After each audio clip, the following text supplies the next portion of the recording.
De seguro alguna vez tú te has hecho algunos exámenes de sangre y te has quedado viendo, vamos a ver, colesterol, triglicéridos, LDL, ¿qué es esto? Me están saliendo alterados. Y tú te preguntas, bueno, ¿estoy mal o estoy bien? ¿Cómo interpretarlos? Soy el Dr. Ricardo Fraile, cardiólogo clínico, y te recomiendo que si tienes tus últimos exámenes, me acompañes en este video para que entiendas de forma sencilla cómo están esos valores. ¿Es acaso de riesgo? ¿Qué actitudes debería tomar? Si quieres saber esto y otras cosas interesantes, acompáñame hasta el final del video. Así que, ¡vamos!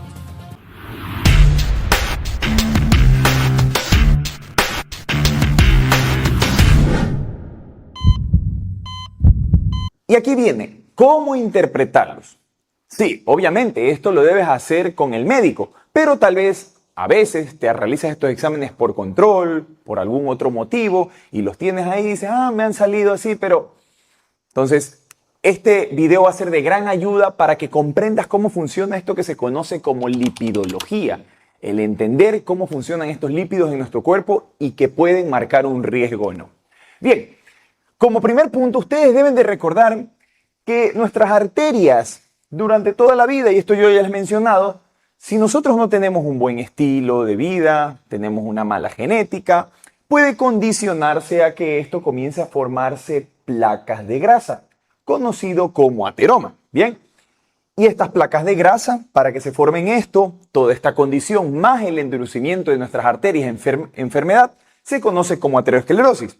Y la aterosclerosis se ha estudiado en los últimos tiempos que depende de los lípidos, inflamación y factores que estresan esto, el endotelio.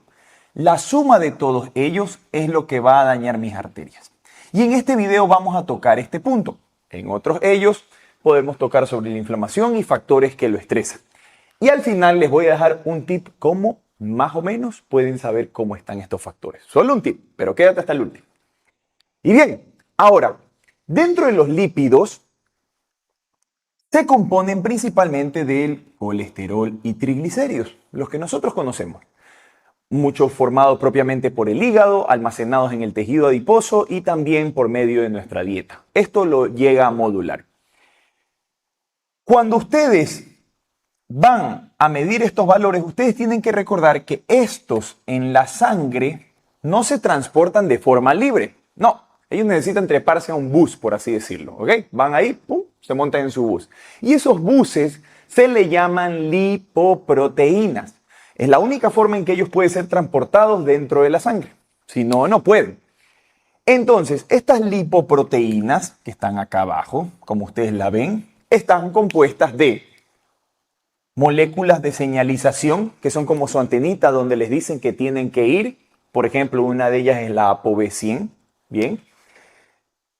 Forma una cobertura de fosfolípidos que le permite transportarse en la sangre, estos azules, y por dentro están metidos ahí el colesterol y los triglicéridos.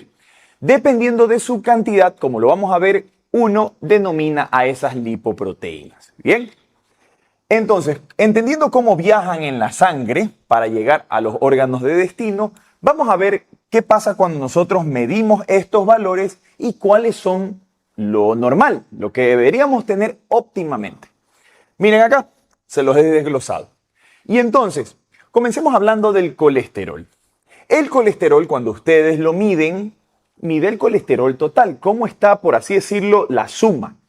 Y ese valor, de forma óptima, debe ser menos de 200 miligramos de decilitro. Algunos de ustedes, dependiendo de algunos países, se lo pueden poner en esta forma, miliosmoles litro. ¿Cómo se logra esto? Es la conversión, es la división de este valor sobre 40 y ahí lo logran en miliosmoles. Si quieren interpretarlo y tal vez ustedes los tienen en miliosmoles. Pero muchas veces lo terminan convirtiendo a miligramos de decilitro. Bien, entonces debajo de 200. Y ahí viene la primera confusión. Nosotros decimos, uy, me salió el colesterol debajo de 200, estoy bien. O otro puede decir, me salió encima de 200, qué peligro, me va a pasar algo. Y la verdad que el colesterol así nomás no te dice mucho. No te dice, mira, tenemos esto, pero debemos desglosarlo. Y desglosarlo es ver las lipoproteínas, cómo está distribuido en estas buses, por así decirlo. Y tenemos estas densidades. ¿A qué me refiero a densidades? Las lipoproteínas son más grandes o más chiquitas, o sea, mientras más chiquitas, más densas, mientras más grandes, son menos densas, y eso es lo que le da su nombre. LDL, por ejemplo, es Low Density Lipoprotein. HDL es High Density Lipoprotein. Por eso van a ver que es más chiquita, porque mientras más densidad, más pequeña, las LDL le siguen, las VLDL son las que le siguen en tamaño, y entre estas dos están las IDL, intermedias, ¿ok? Ahora, vamos a lo más importante. Yo les he puesto en colores, como ustedes ven, cuánto cargan de colesterol y triglicéridos aproximadamente esos buses. Acuérdense, ellos van y llevan ahí dentro colesterol y triglicéridos. Por ejemplo, las que más tienen colesterol son el LDL, algo bastante el HDL y en la mitad el IDL. El VLDL tiene menos porcentaje, un 25%. Ahora, ¿cuál tienen más triglicéridos? El VLDL, por eso ustedes van a ver cuando les salgan altos los triglicéridos, salen altos estos de aquí. El HDL depende de la cantidad de triglicéridos que tengas, pero transporta también, y el IDL. Muy poquito el LDL. Ahora, ¿cuáles son los valores normales que esperaríamos? Y ojo, ustedes tienen que entender, al final les voy a hablar, esto se determina también tu riesgo cardiovascular. Pero para tener una idea sencilla, el LDL por lo menos debajo de 130 es lo mejor. Lo mejor. Ahí viene lo óptimo, lo no tan óptimo y lo de riesgo. El HDL va a depender si eres hombre o mujer. Hombre por encima de 40 y el mujeres por encima de 50. Este HDL tiene una función de sacar, de escarbar, como por eso que le decimos el bueno. Él trata de llevarse todo lo que está en exceso y lo regresa al hígado para poderlo eliminar. Por eso le decimos, por así decirlo, el colesterol bueno y el colesterol malo, pero ya vamos a ver un truquito ahí. Y tenemos estas moléculas que a veces las medimos, no las medimos, pero la más común de medir es el VLDL, que está entre 2 a 30. Por encima de 30 está elevado. Bien, y les dije que se relaciona mucho con sus niveles de triglicéridos. Ahora, entendiendo estas fracciones de los transportadores, donde está el colesterol almacenado, vamos a los triglicéridos. Y los triglicéridos lo ideal es por debajo de 150.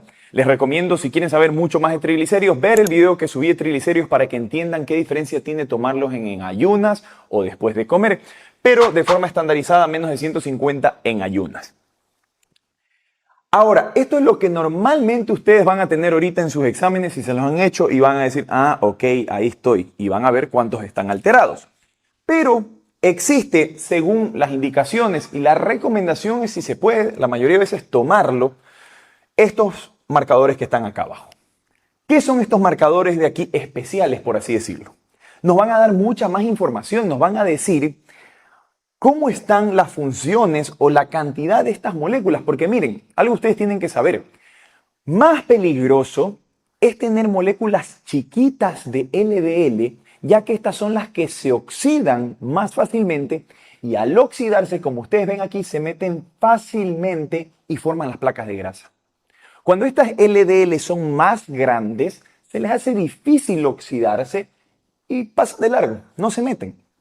Entonces tú dices, con esto yo no puedo saber si son muy chiquitas o muy grandes. No, ahí vienen esto y ya vamos a hablar de los índices. Ahí va un punto interesante que no sabías. Entonces, tenemos aquí, primero, la apolipoproteína B. Yo se las puse acá, miren. La apolipoproteína B me habla de eso, de lo que les mencioné. ¿Qué tantas moléculas chiquitas estoy teniendo? Esas que son de riesgo. Mientras más elevado tenga la apolipoproteína B, significa que tengo más partículas pequeñas, que son más densas, que se van a meter más fácil al endotelio y se van a oxidar. Entonces ya me da la perspectiva, me da la película más completa. Entonces, ¿cuánto deberíamos tener? Por debajo de 100. Es lo ideal. La apolipoproteína B. Se dice, para que ustedes tengan una idea, que siempre debe ser 30 menos que el LDL. ¿Sí ven? 130, acá 100. Si tiene 100, menos de 70. Es una relación que les puede ayudar. Y un momento, ¿sabes que tú puedes ayudar de dos formas? Una, tal vez donando al canal en un super gracias, uniéndote, siendo parte de los miembros, o, más importante, compartiendo esta información. Así ayudas a muchos con un simple me gusta, suscribirte, activar las notificaciones. Este canal crece y beneficiamos a otros que necesitan saber sobre su salud. Es muy útil medirlas, por lo menos la primera vez, para tener y entender cómo está tu riesgo. ¿Bien? Puedo yo tener LDL un poco más alto, pero si mi apolipoproteína están bajas, esas son moléculas grandes, son de menos riesgo, ¿ok? Ahora, otra interesante es la lipoproteína A. Esta lipoproteína A, que el valor normal es menos de 50, se mide una sola vez en la vida. ¿Cómo? Sí, porque esta viene muy determinada en su 80% genéticamente. O sea, la composición ya depende mucho de nuestra genética. O sea, nos hace entender cuál es nuestro riesgo desde que nacemos. Por eso solo la mido una vez. Ya no se puede modificar más. No existe cómo modificarla per se. Y esto, hay pacientes que tienen todo normal esto de aquí. O por lo menos casi normal, pero tienen elevado esto.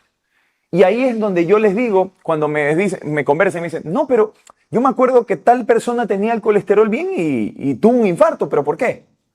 Ok, hay que conocer esto de acá.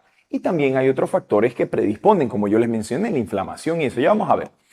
Pero aquí nos da la película más completa, no vemos solo escenas, vemos todo. Entonces, una sola vez se mide. Y tenemos por último la apolipoproteína A1. Lo normal es entre 80 y 160. ¿Qué es lo recomendable? Tenerlo más alto. ¿Por qué? Porque la apolipoproteína A1 va ligada a la HDL. Aquí es la molécula de señalización. ¿Y qué nos dice? Miren, si yo tengo las HDL, los valores casi normales, pero estas moléculas están bajas, esas HDL no son de buena calidad, no pueden escarbar bien. Entonces nos habla prácticamente, por así decirlo, de la calidad de nuestras HDL. Si yo tengo unas HDL en valores promedio, pero tengo alto, esto significa que cumplen buena función, que son fuertes, que están haciendo bien su trabajo. Entonces, si ven, evalúa su calidad. Entonces, con estos marcadores, tú ya tienes la película para saber cómo está tu riesgo en general. Ahora, veamos algo llamado los índices. Y estos índices son muy útiles cuando tal vez, a veces, por razones de costos, tal vez en laboratorio no lo hacen. Por algún motivo, los puedes hacer. Y así que saca tu calculadora, mira tus laboratorios y con estos de aquí vas a sacar estos índices que te voy a enseñar y vas a ver cómo está tu riesgo. Bien, miremos acá. El primer índice es el del colesterol no HDL. ¿Qué significa? Lo que vamos a hacer es coger tu colesterol y restarlo del HDL. Este valor que te salió menos el HDL. Si tu valor está por debajo de 130, eso es bueno. Pero si está elevado, significa que el restante o el no HDL es esto, esto y esto. Estos tres de aquí. Mientras más tengas no HDL elevado, son todos esos colesteroles malos que están muy elevados. Entonces, no es una buena condición. Bien, el primer punto, facilito. Segundo, colesterol total sobre o dividido para HDL. Y el valor te tiene que dar menos de 3.5. Eso significa que estamos bien. Si el valor te da 3.5 a 5.5, ¿ok? Amarillo, más de 5.55, esto es de riesgo. ¿Ok? Esto se lo conoce como el índice de riesgo aterogénico. Tenemos otro índice que es el triglicéridos HDL. Miren qué interesante. Dividen los triglicéridos para su HDL. Si el valor les da menos de 2, y aquí, por así decirlo, es la fórmula económica para conocer mis apolipoproteínas. Pasado al español, tener esto menos de 2 me dice que mis moléculas son, por así decirlo, de gran tamaño. ¿Y eso qué es? Bajo riesgo. Pero si mi índice sale por encima de 2, de forma indirecta me está diciendo que tengo moléculas más chiquitas. Mayor riesgo. ¿Sí ven? Entonces, si no tengo apolipoproteína B, este índice me puede ayudar. Y por último, el índice coronario de riesgo, que es dividir tus LDL sobre las HDL, colesterol malo sobre colesterol bueno. Y el parámetro es menos de 2.5. Por encima de eso, más riesgo de enfermarse tus arterias. Con esta información tú ya tienes ahora sí desglosado y comprender cómo está o qué probabilidades de tus arterias estar enfermas o tener mayor grado de lesiones o placas. Bien, pero no solo es todo.